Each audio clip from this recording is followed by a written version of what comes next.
electrical energy, while DC motors converts electrical energy to mechanical energy. So we will be considering this power triangle or power stages for DC motors. So it is just the reverse of power stages for DC generators. The input part will be the electrical part, and then the output will be the mechanical part.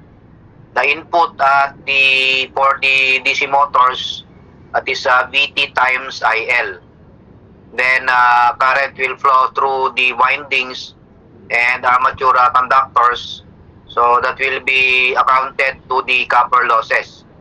And after that, we have the mechanical power developed or sambuk.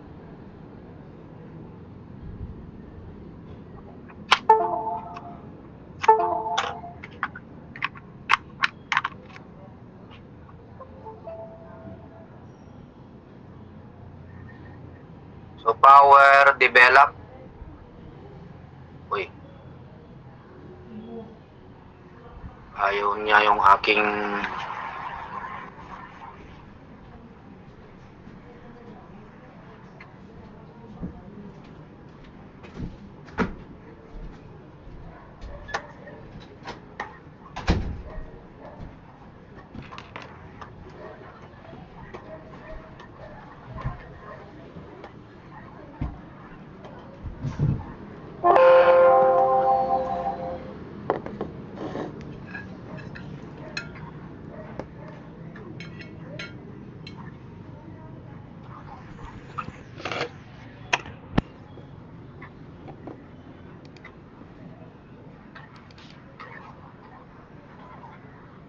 So yung power stages,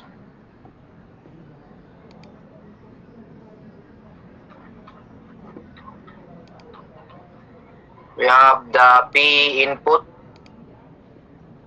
then we have the copper losses. Those are for the armature, IA squared times RA. Then for the shunt, mayroon din tayong I shunt squared times R shunt. So mayroon din tayong series field squared times RSE. Depende sa type ng motor o yung connection. Then we have here the power developed or the mechanical power developed, which is equal to EB times IA. So yung EB dito, it is similar to the generated voltage. Kasi yung motor, iikot din yung kanyang armature, so meron din siyang ma-generate na voltage. Pero yung tawag sa na-generate na voltage inside the armature of a motor is called back EMF or counter EMF. Then we have the stray losses. Sometimes it is called iron and friction.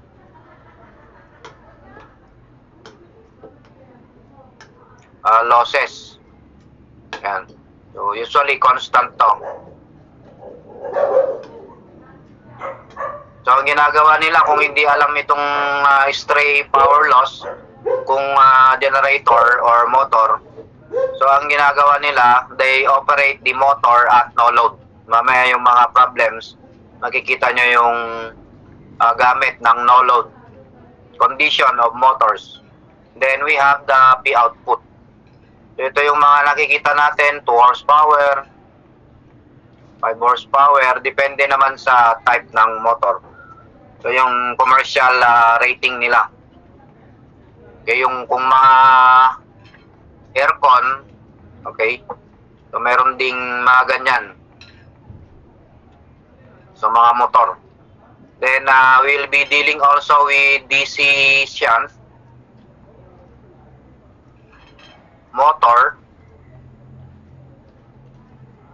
So ang kanyang diagram, so ito yung coil siya, pero meron siyang sariling resistance. Well, magnetic wire kasi yon. Bakit? Kailangan makapag-produce ng flux. Kung ordinary na wire lang yan, hindi siya makakaproduce ng flux kapag dumaan ang current. Ito yung nasa field windings. Yung mga shunt field, ito yung equivalent niya. Paano ba natin malalaman yan? Yung maliliit na wire. Pag may nakita kayong field windings, yung maliliit ang diameter, pang R shunt yun, malaki ang kanyang resistance. So ito naman yung armature resistance, yung equivalent niya. Kasi yung armature consists of conductors. Then merong nakaseries yung back EMF. So ito yung positive, negative. So yung line current, papasok doon sa machine. So ito yung terminal voltage or yung iba, line voltage. So dadaan yung I shunt dyan. So yung value ng I shunt. So kung makikita natin yung connection, yung shunt field, nakadirekta siyang nakakonect dun sa source. So yung VT, it will be directly impressed across R shunt. So VT divided by R shunt. Then pag ganun, the problem naman, given yung I line, tapos kung kailangan natin yung value ng IA, so that will be IA minus, that should be I line minus I shunt.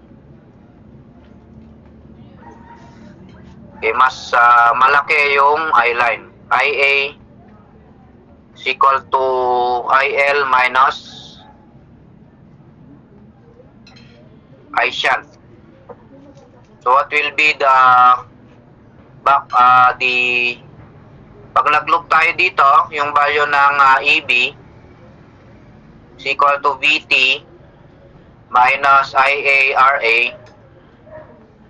Kung may brush drop, ma-minus din natin yon kung naka-indicate.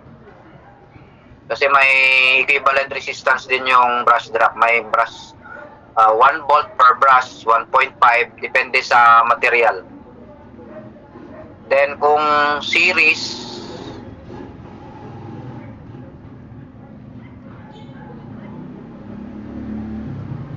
so naka-series yung series field.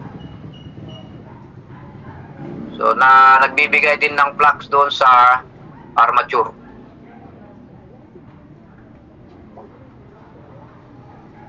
Ito yung VT. So may papasok na current I line. So since series yan, the currents all throughout this circuit are the same. So ISE and also the armature current. Yung IA dito. So EB, so this is RA. So to solve for EB, that will be VT minus lahat ulit, minus IARA. So since parehas naman yung ISE at saka RA, IA, so pwedeng IA times RA plus RSE. Then minus V brush kung mayroon. So yan. Then of course, flux usually is proportional to the field current. So kung series, proportional yan sa ISE. And ISE is equal to IA. Dito naman, yung flux, proportional siya sa I shunt.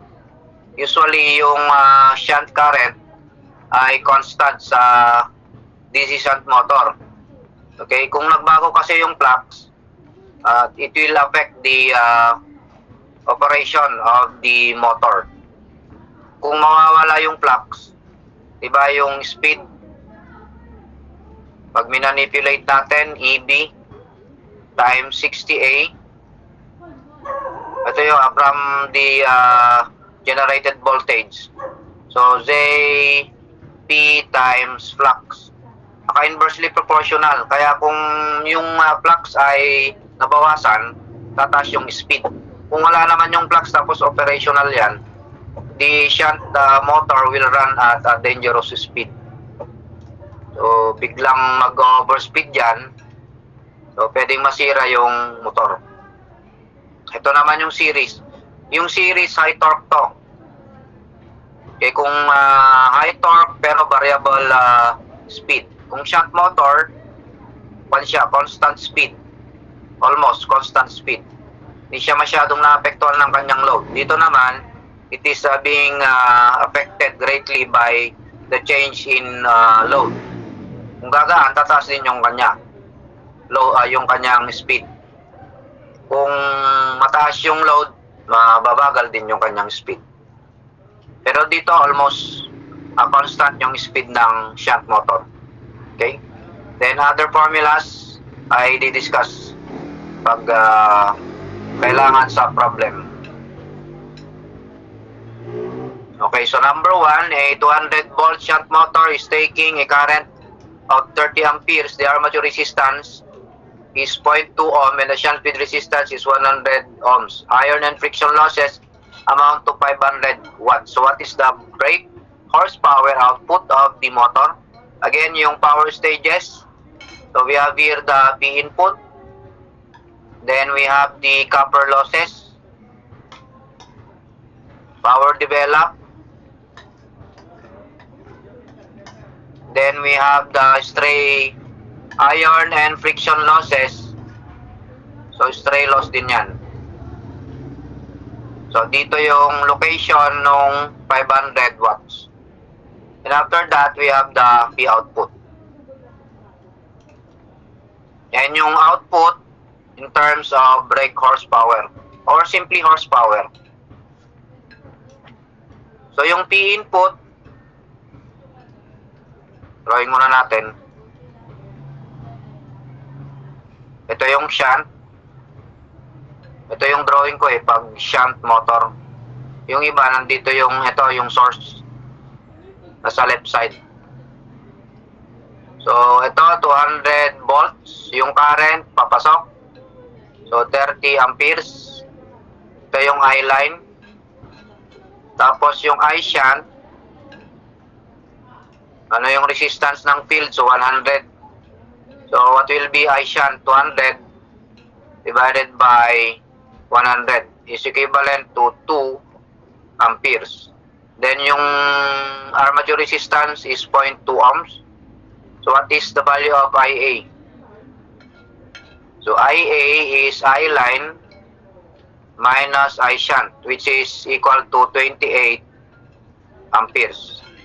So yung copper losses, we have IA squared times RA plus I shunt squared times R shunt. Or you can use the voltage 200 squared divided by 100. So IA is 28, tama ba? 30 minus 2 is 28 squared times RA 0.2, then plus I shunt squared. I shunt is 2 squared multiplied by R shunt, 100 ohms.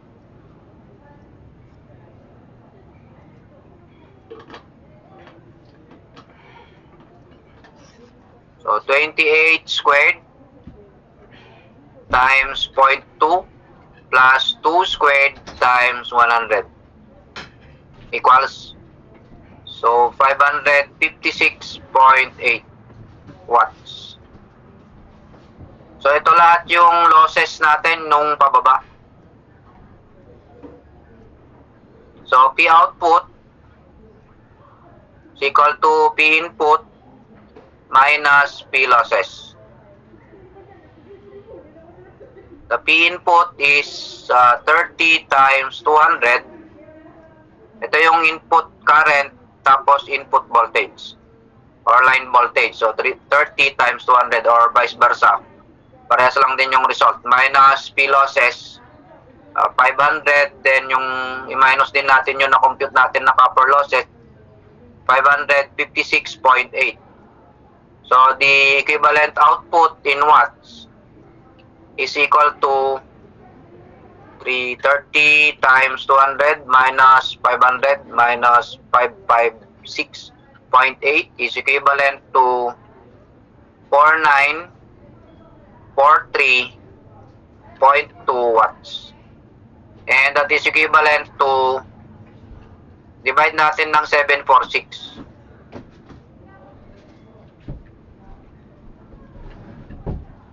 Okay? So divided by 746 is 6.63 horsepower.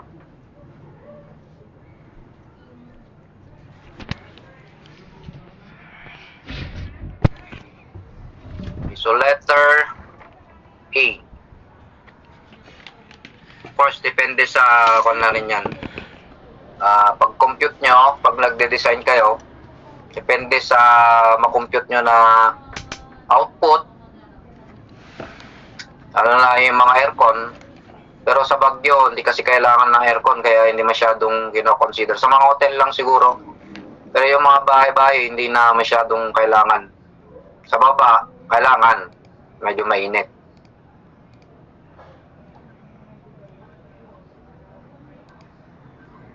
Okay, so yan yung number 1. Number 2, a DC shunt motor develops 15 horsepower at 120 volts. If the effective armature resistance is 0.061 ohm and the field winding draws 2 ampere, so what is the overall efficiency?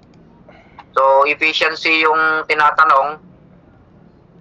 So, efficiency is the ratio between the output power over the input power multiplied by 100%. The 15 horsepower is the power developed. That is I develops. So I EB times IA. Yun yung power developed ng motor. Doon sa generator, generated power. Power generated. Dito naman, power developed. So, shunt motor yung type ng motor. Yung connection niya ay ganito.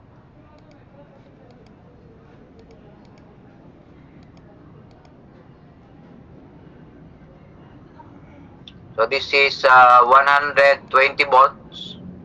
Lagi-lagi yung given dyan na voltage, that is the terminal voltage or the line voltage.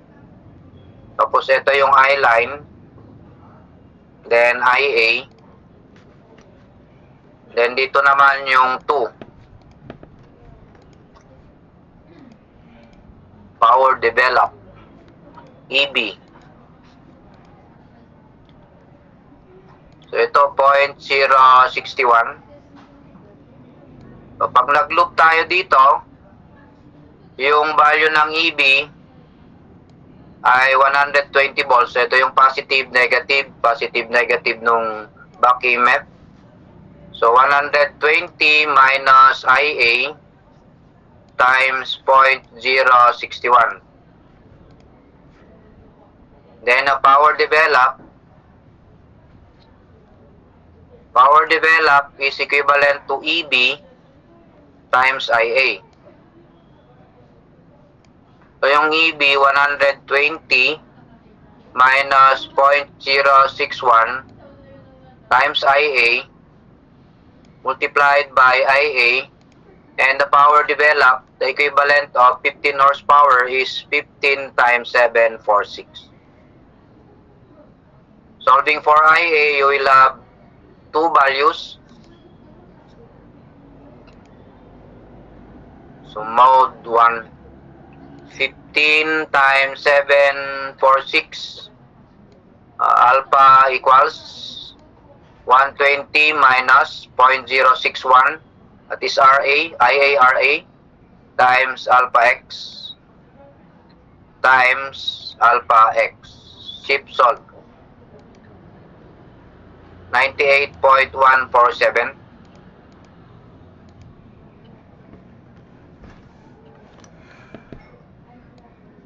Okay. So, what will be the, ito na rin yung output, IA. So, ano yung I-line? Para makuha natin yung input power, IA plus I-shunt. So, yung na-compute natin na IA, 98.147 plus 2, that will be 100.147. So, therefore, the efficiency is equal to P output is 15 multiplied by 746 divided by the P input is the product of I line and VT. So that will be 100.147 multiplied by 120. Then the whole quantity multiplied by 100%. So the efficiency of the machine is plus 2 times 120 inverse times 15 times 746 times 100. So 93.11. 113%. 90, 93, 95, 94. So you choose letter B. So that is number 2.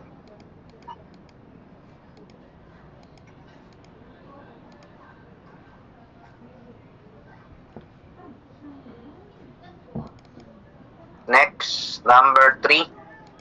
In a 5 horsepower, 230 volt, 1,500 RPM shunt motor, the resistance of the armature, including brushes, is 0.175 ohm, and that of the shunt field is 610 ohms. So the stray losses when the motor delivers rated load at rated voltage are 305 watts. So what is the efficiency of the motor at rated load? So yung 5 horsepower, dito yung P output na. Yung kanina, kasi wala namang given na stray loss, kaya yun yung inassume natin na output na. Yung power develop kanina. Pero dito, consider natin yung stray loss. So this will be a P input pa rin, no? Dito. So yung P output, 5 multiplied by 746. Yung electrical part, dito tayo. P input, di pa natin alam yon. So similar siya sa ginawa natin sa kabila, sa number 2.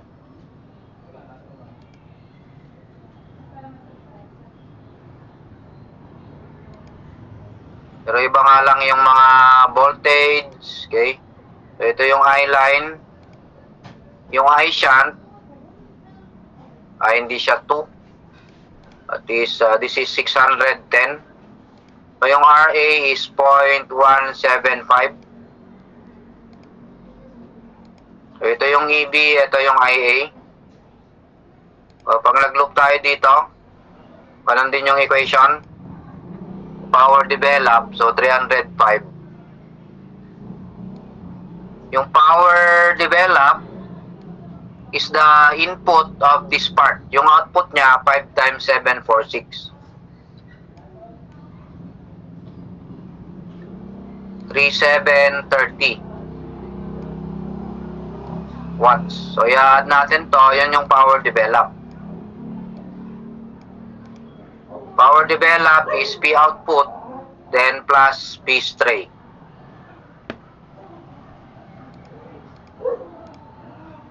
So 3730.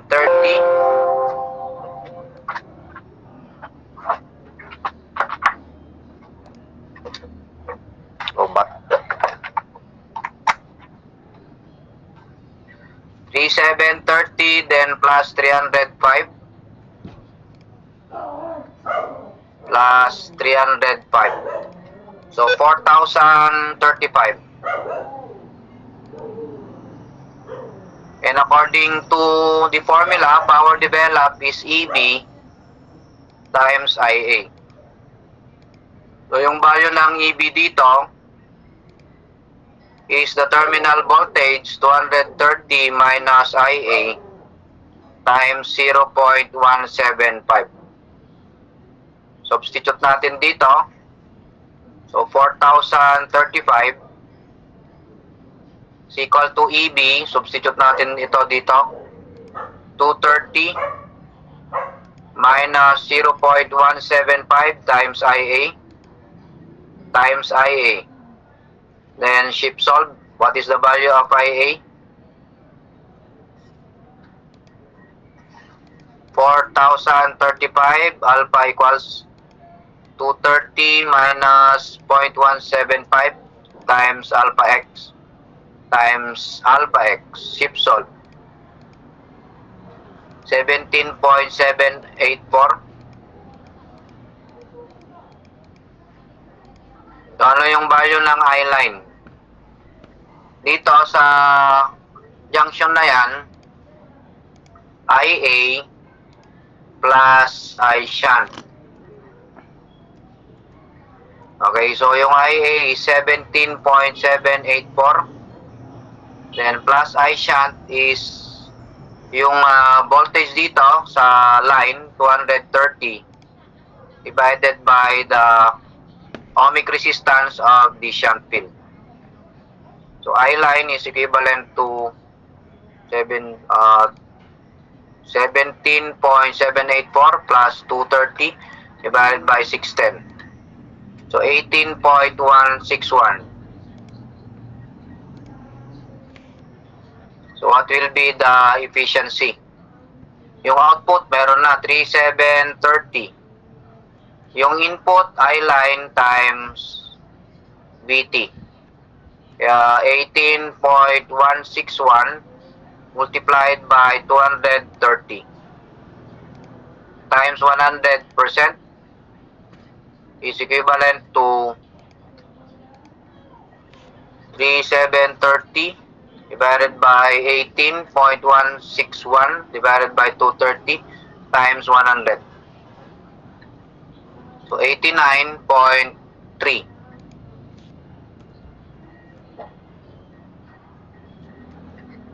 So nearest to letter B. Depende siguro sa pinagkopyahan. Nakakopya din yung mga board. Pag sinasearch ko yung mga nakukuha ko na mga questions, nasa internet sila. Tapos yung iba nasa libro, watak-watak, hindi siya isang libro. Kaya kung ganon, di aralin mo na lang lahat yung basic. Kasi kung hanapin mo yung libro, wala silang kinukuha na isang libro, iba-iba.